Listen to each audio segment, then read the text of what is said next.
Nós vamos estar lendo a palavra do Senhor. Eu queria que você abrisse sua Bíblia em 1 Samuel, capítulo 16. 1 Samuel, capítulo 16, a partir do versículo 1. Hoje eu quero estar falando para a igreja sobre o processo da escolha. Como que Deus faz para escolher os seus? Como que Deus faz quando Ele quer escolher alguém para trabalhar no seu reino? 1 Samuel, capítulo 16, a partir do versículo 1. 1 Samuel 16, capítulo 1, diz assim a palavra do Senhor. Disse o Senhor a Samuel: até quando terás pena de Saul, havendo eu rejeitado, para que ele não reine sobre Israel? Enche um chifre de azeite e vem, enviar-te-ei a Jessé, o belemita, porque dentre os seus filhos me provi de um rei. Disse Samuel: como irei eu? Pois Saul o saberá e me matará. Então disse o Senhor: toma contigo um novilho e dize: vim para sacrificar ao Senhor. Convidarás Jessé para o sacrifício. Eu te mostrarei o que hás de fazer, e ungir-me-ás a quem eu te designar. Fez, pois, Samuel o que dissera o Senhor e veio a Belém. Saíram-lhe ao encontro os anciãos da cidade, tremendo, e perguntaram: é de paz a tua vinda?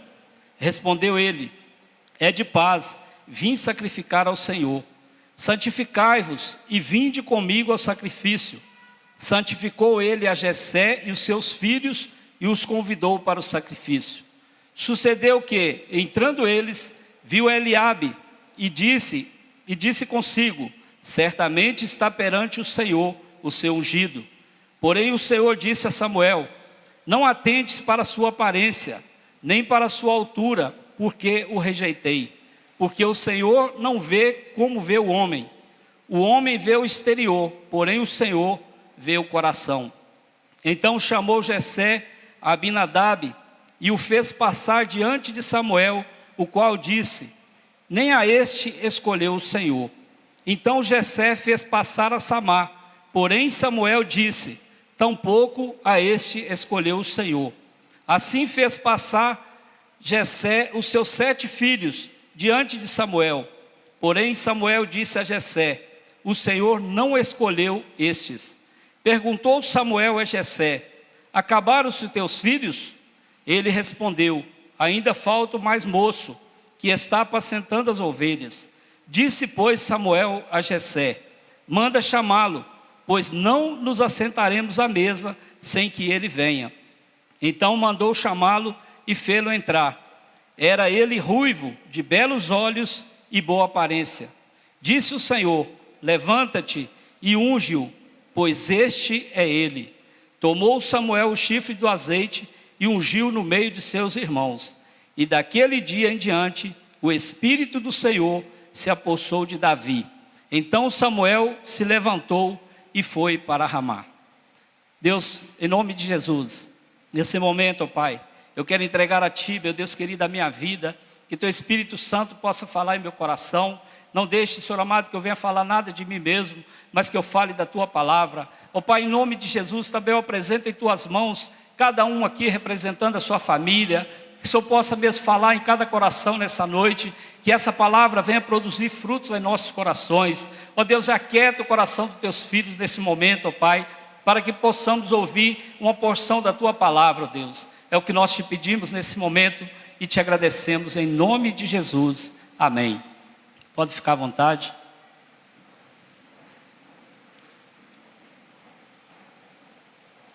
Esse texto, o qual nós lemos aqui, é o livro de 1 Samuel.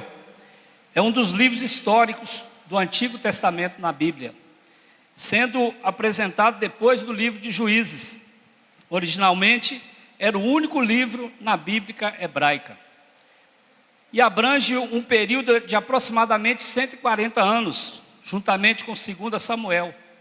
E ele foi escrito cerca de 1180 a 1040 a.C. E tendo uma divisão original desse livro, ele forma uma só obra com 2 Samuel, 1 e 2 Reis. e é conhecido também como livro do reino. Então nós podemos ver que esse livro fala de reis, esse livro fala de um período que é chamado como livro do reino. E a primeira parte, ela pode ter sido escrita por Samuel, e a segunda parte em diante, o restante, por Natã e Gade. 1 Samuel conta a história de Samuel, um importante profeta, um sacerdote e também um juiz daquela época. Era um homem que tinha um poder muito grande, era um homem que tinha poder para ungir reis, e ele ungiu 2 reis nessa época, Saul e Davi. Também conta a história do reinado de Saul até a sua morte, mas o mais interessante é que ele inclui também as guerras dos filisteus, e nessa guerra dos filisteus contra Israel, vem a grande façanha de Davi, quando ele derrota ali aquele gigante Golias, e ele torna-se rei de Israel. E qual que é o aspecto religioso desse livro? O aspecto religioso é que o principal objetivo era a união das 12 tribos. E também é interessante que depois da reprovação de Saul, chega a fidelidade de Davi, o qual também, nós podemos entender, esse nome foi eleito como modelo de liderança. Nós podemos aprender muito com o rei Davi, na liderança que ele exerceu naquele período. E também era esperado por Deus, sua liderança era uma liderança exemplar. E também da sua linhagem nasceria o Messias. Então, quando fala desse Messias, a nossa esperança messiânica se estende por todos os tempos até consolidar a vinda do nosso Senhor Jesus. Então é uma história muito interessante e ele tem esse propósito religioso, que é a união das 12 tribos, e nós sabemos também que dele nasceria o Messias, o nosso Salvador. E qual que era o propósito de 1 Samuel? Ele registra a história de Israel na terra de Canaã, à medida que passam pela transição do governo dos juízes e uma nação unificada sobre reis. E também Samuel emerge como o último juiz e unge os 2 primeiros reis, Saul e Davi. E nós podemos aprender algo assim na prática. O que esse livro nos ensina? O que esse texto que nós lemos aqui ele nos ensina?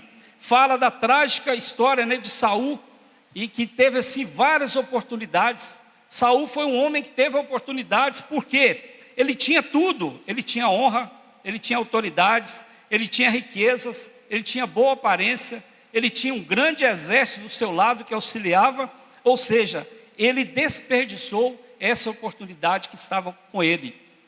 E no entanto, ele morreu em desespero, com medo dos inimigos.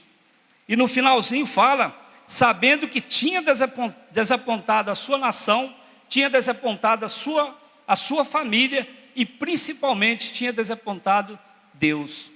Então é uma história trágica, essa história de Saul. Saul cometeu o erro de achar que poderia agradar a Deus através da desobediência. E nós podemos trazer isso para hoje.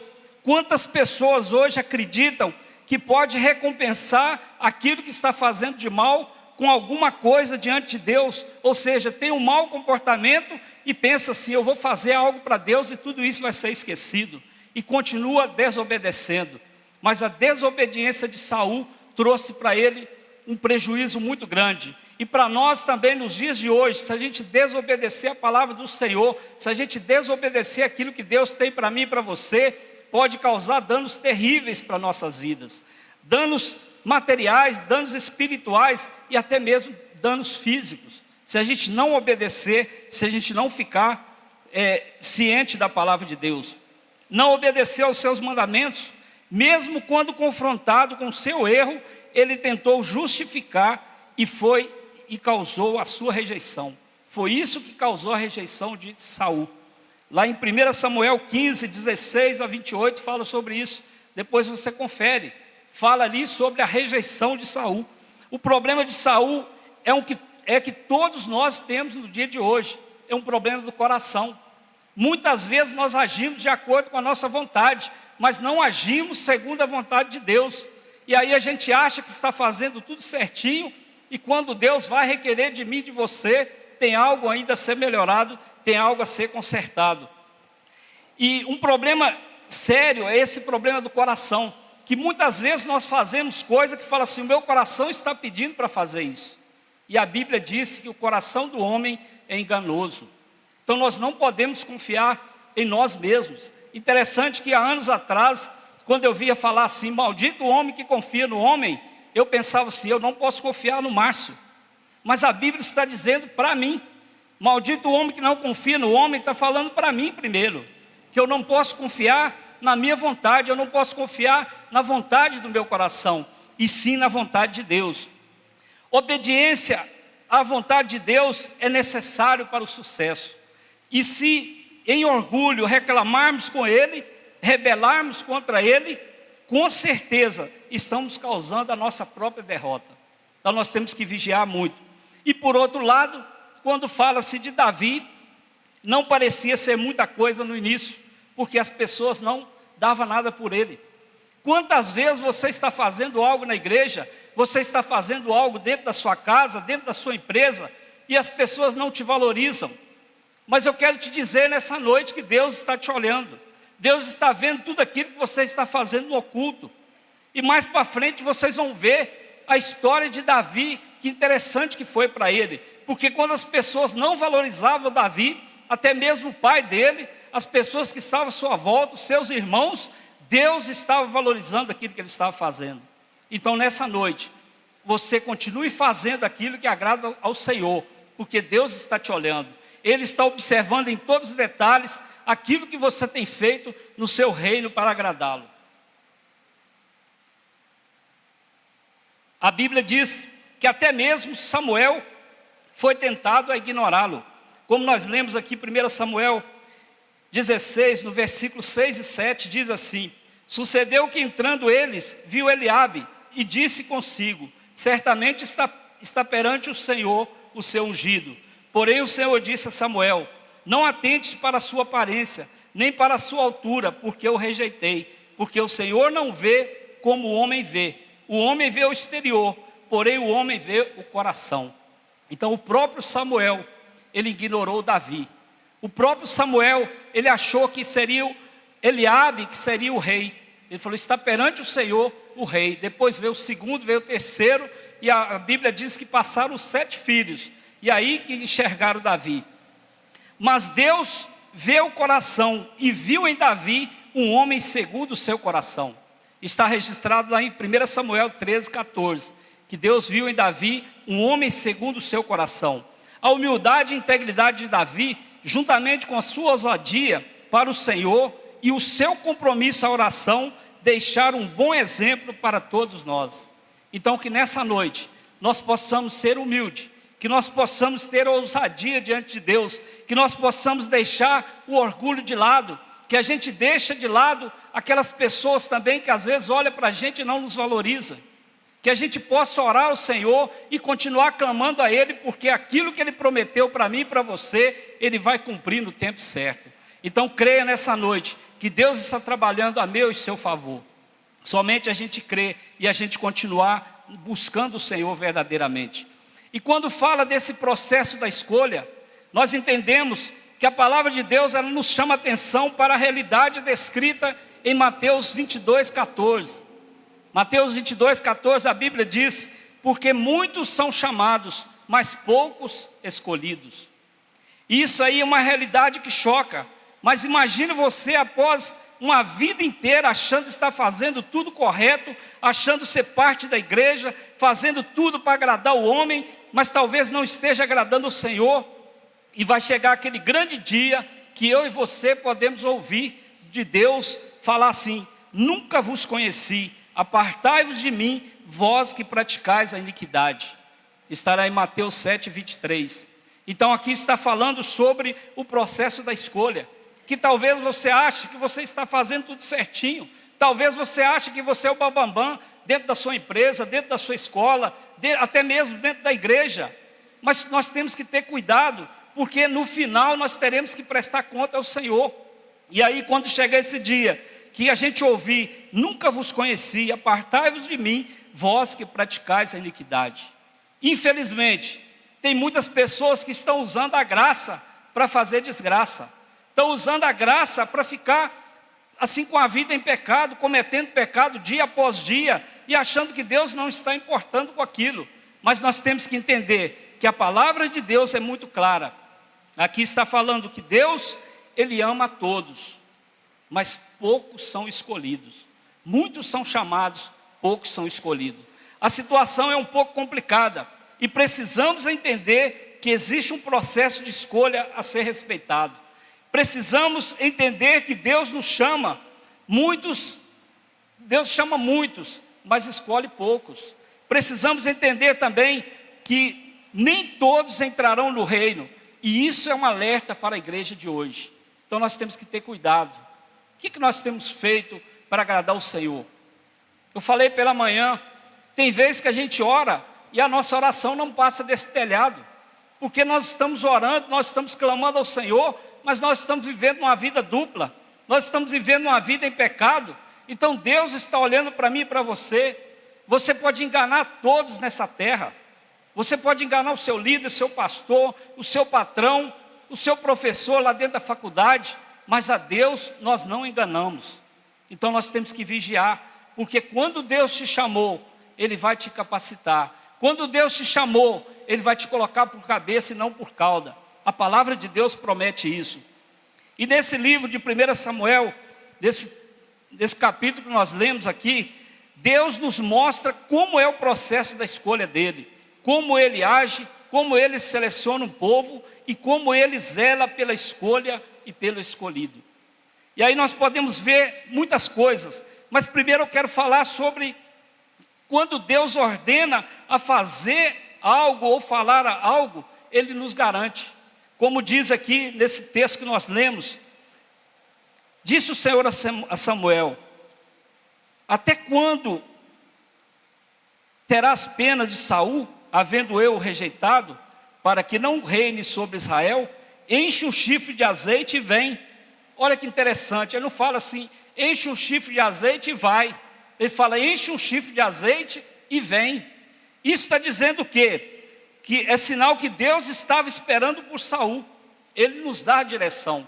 Então quando Deus te chama, quando Ele pede para você fazer algo, quando Ele fala para você, para dizer algo para alguém, Ele vai te garantir, porque Ele está mandando você ir. E eu acho muito interessante que Ele fala, enche o chifre de azeite e vem. É sinal que Ele estava ali esperando por Ele.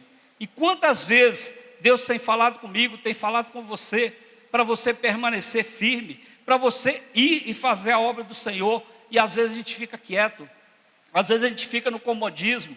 Muitas das vezes nós não fazemos a obra do Senhor por trabalho.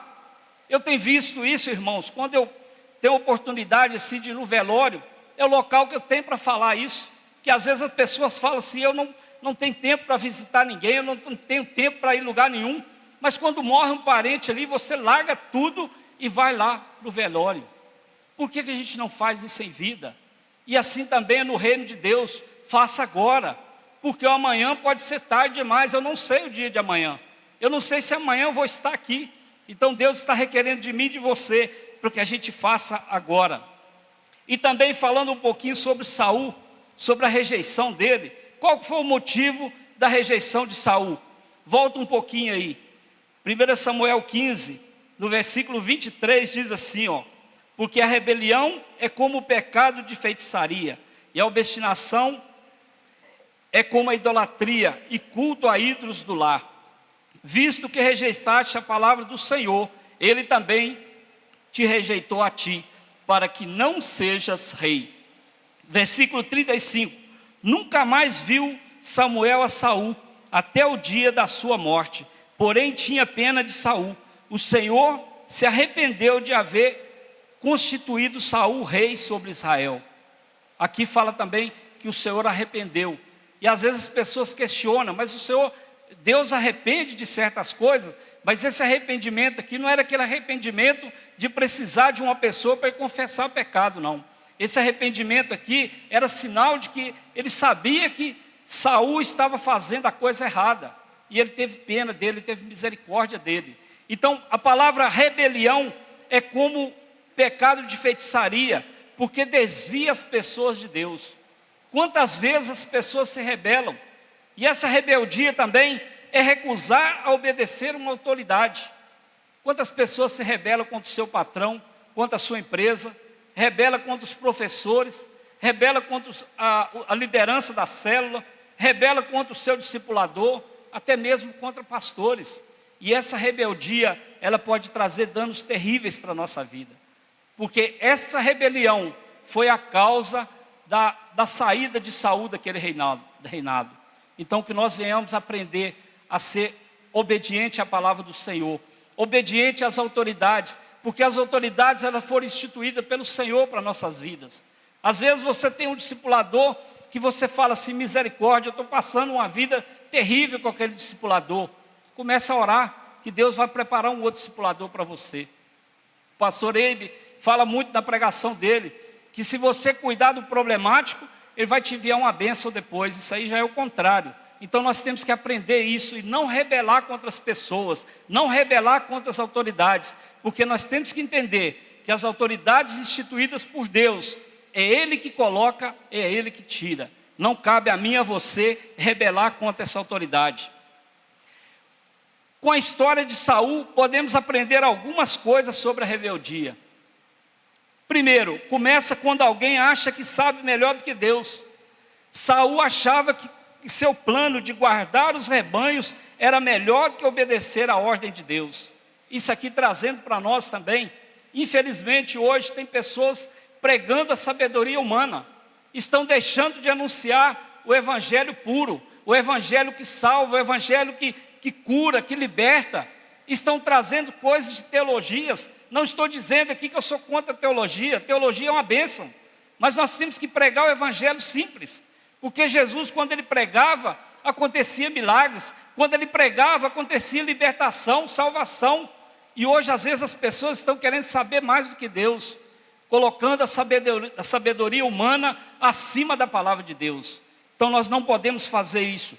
Outra coisa, leva atos de desobediência. Saul sabia que não estava fazendo a vontade de Deus. Quantas vezes, irmãos, nós somos pegos fazendo algo que não agrada o Senhor? Quantas vezes nós fazemos negócio que não está de acordo com a vontade do Senhor? A gente sabe que aquilo está errado, mas a gente continua fazendo. Então que nós venhamos consertar diante do Senhor, porque como foi falado aqui nesse teatro, essa peça que nós vimos aqui, Jesus está voltando, Jesus está às portas, e as pessoas não estão dando crédito para isso, as pessoas estão achando que Jesus não vai voltar. Então que a gente faça de acordo com a vontade do Senhor. Por vezes se disfarçava. Saul tentou convencer Samuel que tinha feito tudo certo. Quantas vezes isso acontece conosco também? Vou falar da igreja. Às vezes a gente pergunta para o irmão ou para a irmã, como que está a célula? Está uma bênção. A célula está uma bênção, está acontecendo tudo certinho. Aí você vai fazer uma visita, não estão obedecendo os códigos da célula, estão fazendo coisas que não tem nada a ver com aquilo que foi direcionado para eles. Às vezes a gente pergunta, como está seu discipulado? Está uma bênção. Aí a gente vai saber, a pessoa está sem fazer o discipulado há 2, 3 meses. Então aqui está tentando se disfarçar, achando que está fazendo a coisa certa, mas na verdade está fazendo a coisa errada. Isso aí também nós podemos trazer para a nossa vida do dia a dia. As pessoas no trabalho, na faculdade. Contei aqui pela manhã que a Marisa está fazendo o curso ali de pedagogia, e ela fala que o povo cola demais da conta. E isso não é só lá não, as pessoas hoje estão forçando a barra, e por isso que a gente vê nesse mundo hoje esses profissionais que não estão dando conta do serviço deles, porque estão forçando a barra, achando que está fazendo tudo certo, mas na verdade não está fazendo. E nós como cristãos, nós como conhecedores da palavra de Deus, nós não podemos deixar isso entrar em nossos corações. Então que a gente faça certo. E qual que é o resultado disso? Transformou em castigo para ele. Por causa da rebelião, Deus rejeitou Saul como rei. Talvez também por causa da coisa mal feita, você poderia receber um cargo melhor dentro da sua empresa, mas se você não obedecer, se você não fizer tudo certinho, vai chegar um lá amanhã, daqui um mês ele vai passar na sua frente, porque com certeza o seu patrão está observando aquilo que você está fazendo. Então que a gente faça a coisa certa. E resumindo, tanto feitiçaria quanto rebelião contra Deus tem consequências muito graves. Então que nós venhamos aprender a não ser rebeldes, principalmente à vontade de Deus, à palavra de Deus nas nossas vidas. E outra coisa, como o Senhor vê o homem? Não por aparência externa, e sim o coração. Assim que Deus vê o homem. Nós podemos ver aqui esse texto, Eliabe e Abinadade e Samar, homens de guerra do exército de Saul, experimentados, portes físicos avantajados, altura e estatura suficiente para ser guerreiros, para ser o rei. Mas ali, o homem viu dessa forma, mas Deus não vê dessa forma. Deus vê o coração. Lá em Salmos 147, se você quiser abrir sua Bíblia, Salmos 147, versículo 10.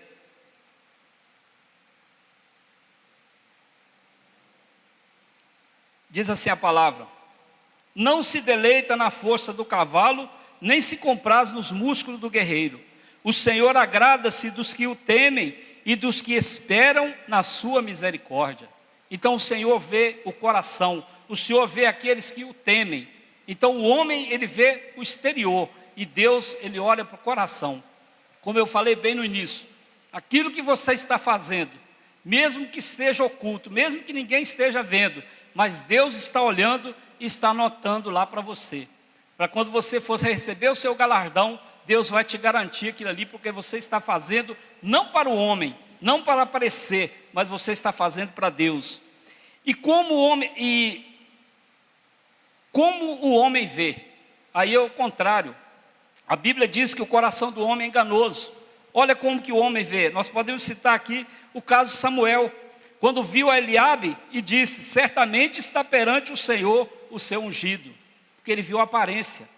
Ele viu ali um homem de guerra, um homem que participava ali do exército de Saul. Ele achava que era aquele que seria o rei. O próprio Jessé, depois de ter apresentado 7 filhos a Samuel, ele disse: ainda falta o menor, que está apacentando as ovelhas. Talvez até o pai não enxergou aquele filho ali. Ele não valorizou aquele filho. Ele achava que ele era um pirralho, que ele estava ali julgado, cuidando das ovelhas, que não seria ele o rei. E o próprio Jesus, a Bíblia diz lá em Isaías 53:3, era desprezado e o mais rejeitado entre os homens, homem de dores e que sabe o que é padecer. E como um quem os homens escondem o rosto, era desprezado e dele não fizemos caso. O próprio Jesus, ele foi desprezado pelo homem. Então o homem, ele vê de uma maneira diferente. O homem olha para a aparência, mas Deus olha para o coração. Interessante, irmãos, que nós trazendo esse texto, quando fala-se de ministérios, muitas pessoas hoje estão querendo forçar a barra com ministérios. Eu fui chamado para isso, fui chamado para aquilo, mas não sabe se foi um chamado de Deus, porque o primeiro chamado, ele vem de Deus. Quando eu falo dessas coisas, eu falo de mim mesmo. Há 15 anos atrás, eu converti há 18 anos atrás, mas há 15 anos atrás uma pessoa chegou para mim e falou assim: você vai ser um pastor, você vai conhecer vários lugares, você vai ser um grande pregador da palavra de Deus. Eu falava assim: engano, nunca vou fazer isso. E jamais eu imaginava de estar aqui à frente hoje, ministrando a palavra de Deus. Mas quando é um chamado de Deus, Ele pode confirmar esse chamado através de algumas pessoas. Mas infelizmente, tem pessoas forçando o ministério, tem pessoas forçando aquilo que Deus não deu para ele, e não tem paciência de esperar. Como eu falei, 15 anos atrás, e o mês passado, nós tivemos a oportunidade de estar ali em Valadares, depois nós fomos para Angra dos Reis. Quando eu subi naquele púlpito para anunciar a palavra, veio exatamente aquilo que a mulher mencionou há 15 anos atrás: eu vou te levar a lugares que você nem conhece. E naquele momento deu vontade de chorar, mas eu tinha a responsabilidade de anunciar a palavra do Senhor naquele lugar. Então eu vejo assim, quando Deus chama, Ele te capacita. Quando Deus chama, Ele te coloca por cabeça e não por cauda. Mas nós temos que esperar o tempo de Deus, porque essa ansiedade muitas vezes faz com que essas pessoas entrem no ministério e saiam rapidinho. Por isso que você vê hoje quantas igrejas estão abrindo e fechando as portas. Por quê? Falta de preparo, falta de experimentar essas pessoas, falta de ter uma vida no altar, falta de entender que o primeiro chamado, ele vem de Deus. Por isso que eu estou falando aqui nessa noite sobre o processo da escolha. Pode ter certeza, se Deus te chamou, na hora certa, Ele vai cumprir aquilo que Ele prometeu para você. Mas espere o tempo de Deus, não force a barra, deixe a coisa acontecer no momento certo, porque talvez Deus esteja trabalhando o seu caráter, Deus esteja te moldando para quando você entrar no ministério, você faça algo que agrade ao Senhor. Então não force a barra em nada. E é interessante também, que nesse texto que nós lemos aqui, nós podemos ver algumas indicações que mostram por que Deus escolheu Davi. E eu quero falar rapidinho de 3 indicações. Primeiro, Deus escolhe aqueles que estão prontos.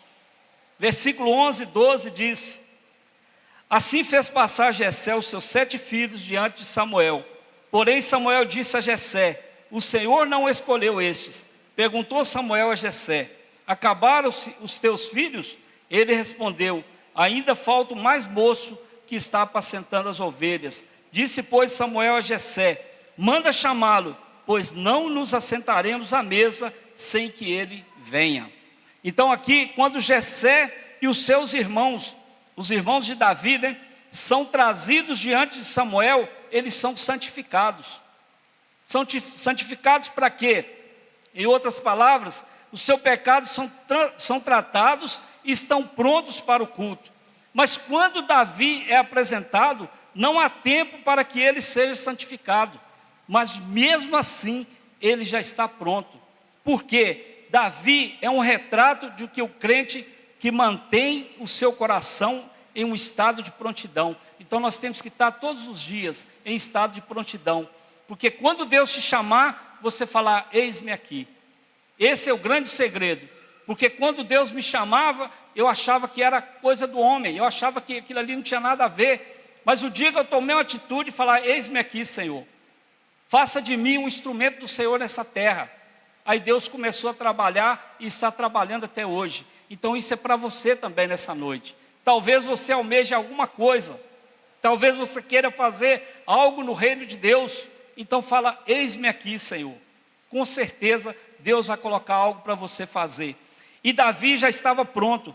Deus não usa vasos sujos, mas usa aqueles que são limpos, prontos para o seu chamado. Então a primeira coisa, Deus escolhe aqueles que estão prontos. A segunda indicação é que Deus escolhe aqueles que são de confiança.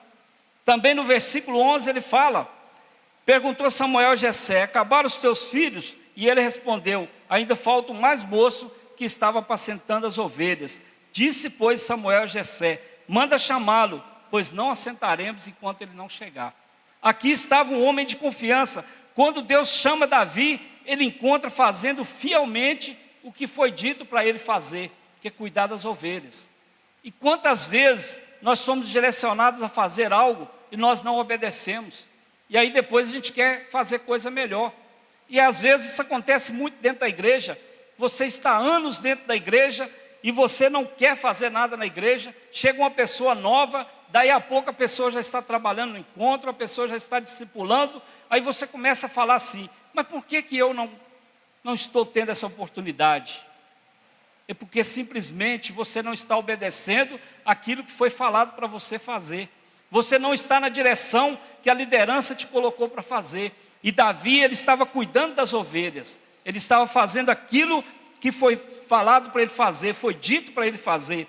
Ele estava apacentando as ovelhas, porque isso ele faz muito bem. Mesmo depois que ele foi chamado a Jerusalém para tocar para o rei Saul, ele retornou para manter as ovelhas de seu pai. Era uma pessoa humilde, era uma pessoa que estava pronta a fazer a obra de Deus, era uma pessoa de confiança.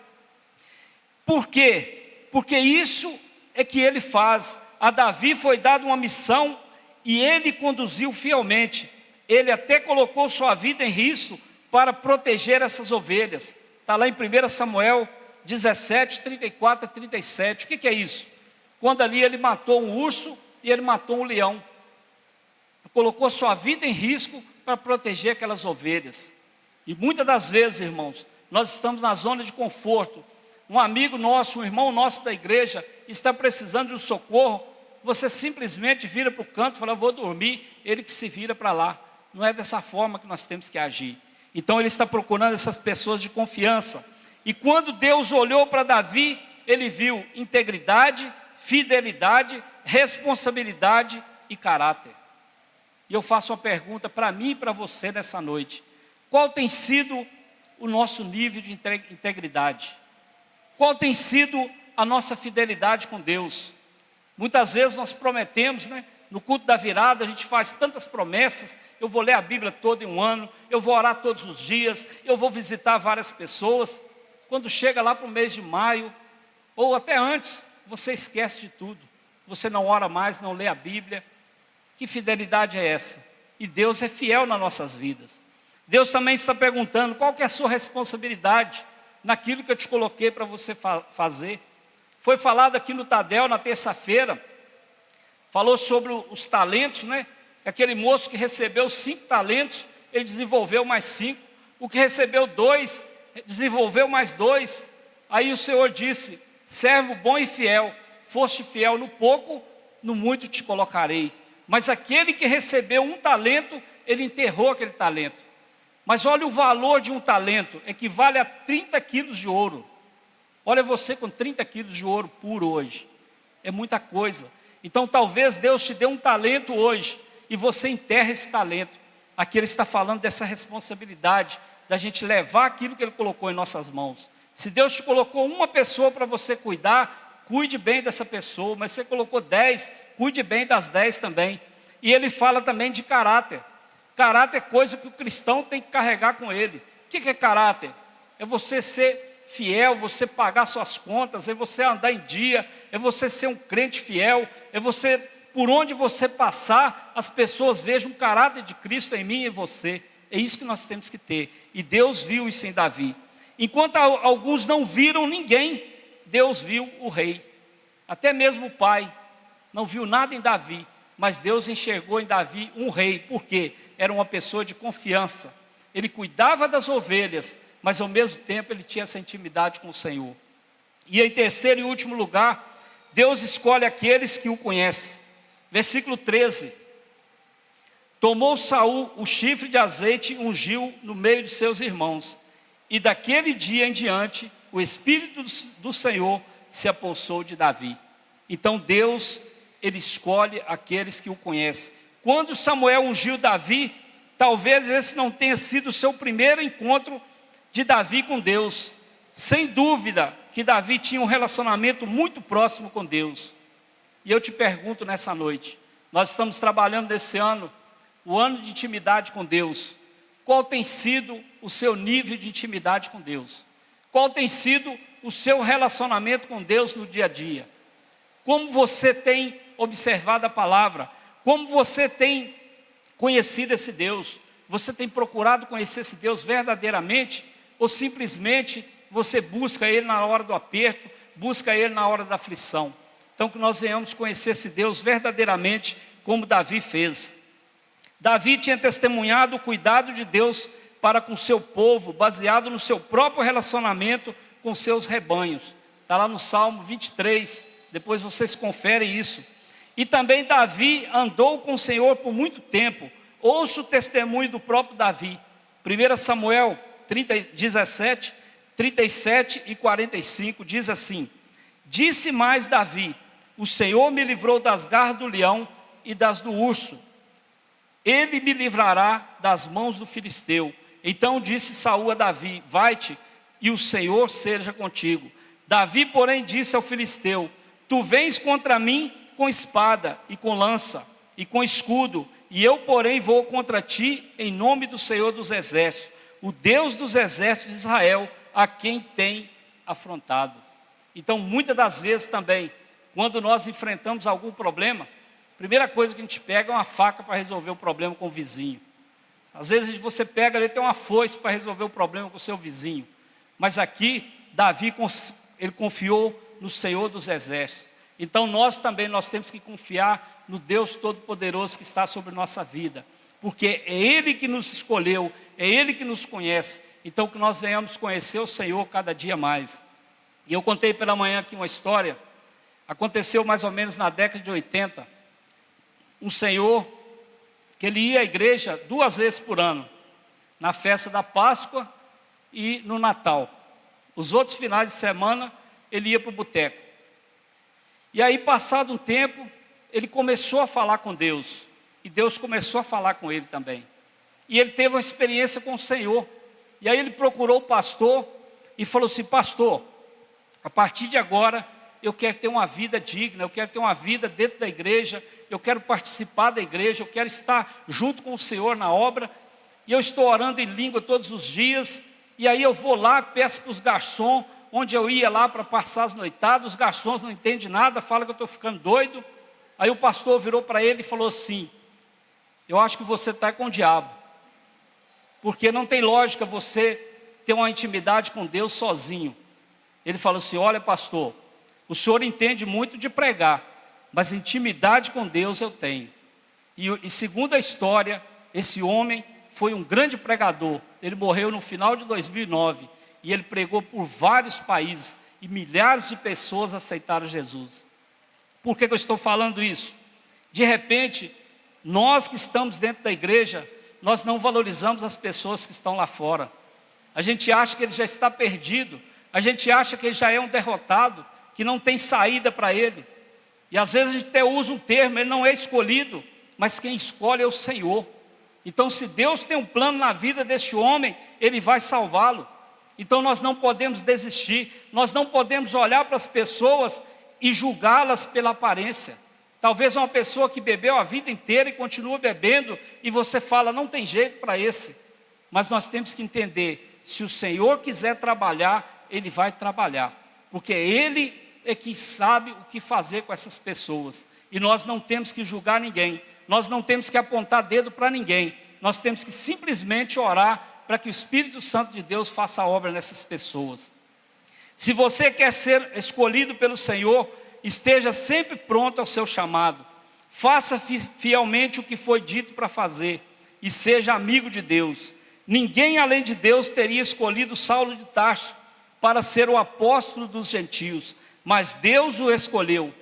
Essa mensagem está lá em 1 Timóteo, capítulo 1, de 12 a 16, depois você confere, que Paulo, ele era um perseguidor de cristãos, Paulo matou cristãos, mas ele foi chamado por Deus, e ali os pecados dele foram perdoados, e ele foi um grande homem de Deus, foi um homem que pregou a palavra e ganhou milhares de pessoas para Jesus também. Deus quer te escolher, pois Ele tem um plano para a sua vida. Então que nessa noite nós venhamos entender o processo da escolha de Deus, que a gente venha entender o que nós temos feito, qual tem sido a nossa busca, qual tem sido a nossa expectativa em relação ao ministério, qual tem sido a nossa expectativa em relação à nossa área profissional, à nossa vida espiritual. O que eu posso melhorar? O que eu posso fazer de melhor para merecer esse reino de Deus? O que eu posso fazer de melhor para que eu seja o escolhido de Deus nessa terra? Então é essa mensagem que eu deixo para a igreja nessa noite, e que o Espírito Santo de Deus possa estar falando melhor em cada coração, e que nós venhamos entender sobre esse processo da escolha de Deus para nossas vidas. Amém?